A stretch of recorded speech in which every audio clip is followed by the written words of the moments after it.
Hello again, everyone. This is Randy, your sewing machine man, and now we're looking at a brother lock serger. It's a 1034D, the 1034D, and I have customers that ask me if they're going to go buy a new serger, what do they buy?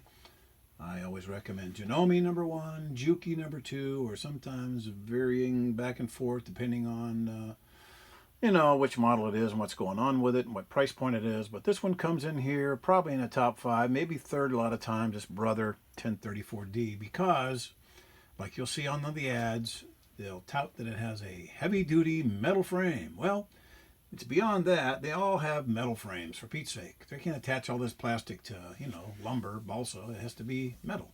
And they all have good stout metal frames, cast, aluminum usually. And the part that I like about this one is that the connectors down underneath for your upper and lower looper drivers, they're not plastic, they're made out of metal. That's what you need to worry about. That's not a frame thing.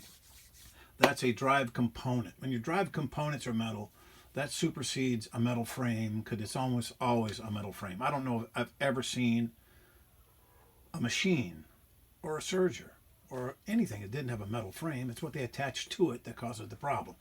This one is a plus because it has metal connectors that hold the looper drivers to the main shaft, because that stuff goes up and down, stop, start, it's extreme motion, and if it's plastic, it's going to fail eventually. Most people don't use these often enough or heavy enough to get a failure, but if you're going to get one and really use the dickens out of it, I don't mean sewing on heavy stuff, I just mean running a lot of stuff through it, because sergers have a lot of moving parts. You got 4 threads, you got 2 needles, 2 loopers, so a lot of stuff moving around. But when everything's threaded up properly, you got the right needles in there, they're inserted properly, they're not blunt, they're not bent.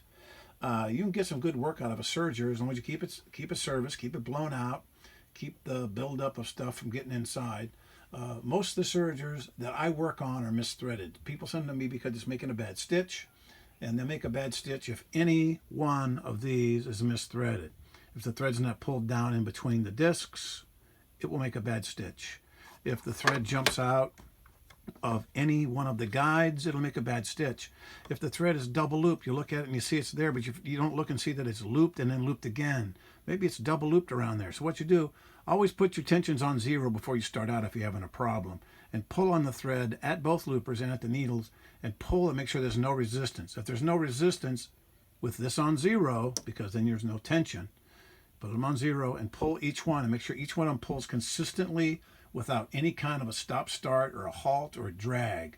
Then you know that everything's working, at least as far as no drag's concerned.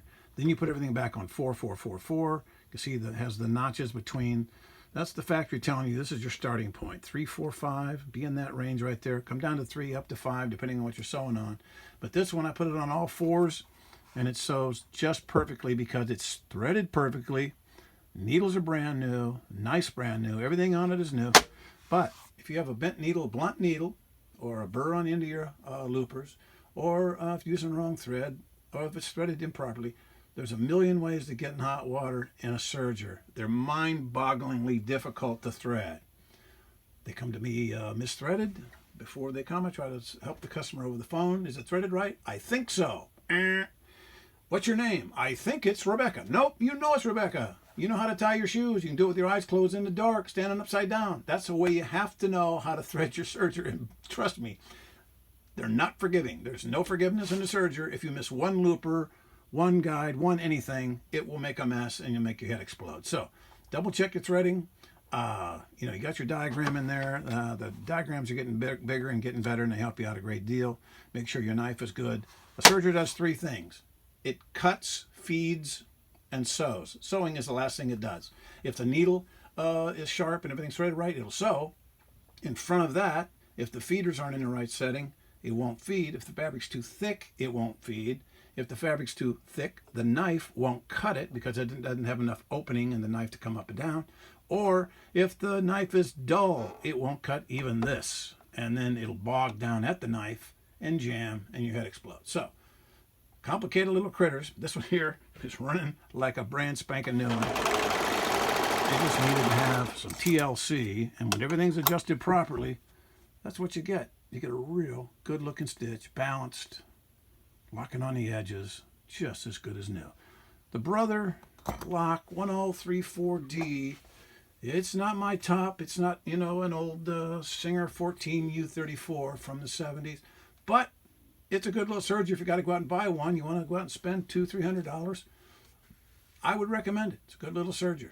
Just don't try to make a saddle with it. So on shirts and jammies and blouses and pillowcases, 2 layers, 3 layer stops, and don't get too carried away. It'll make a nice little Serger.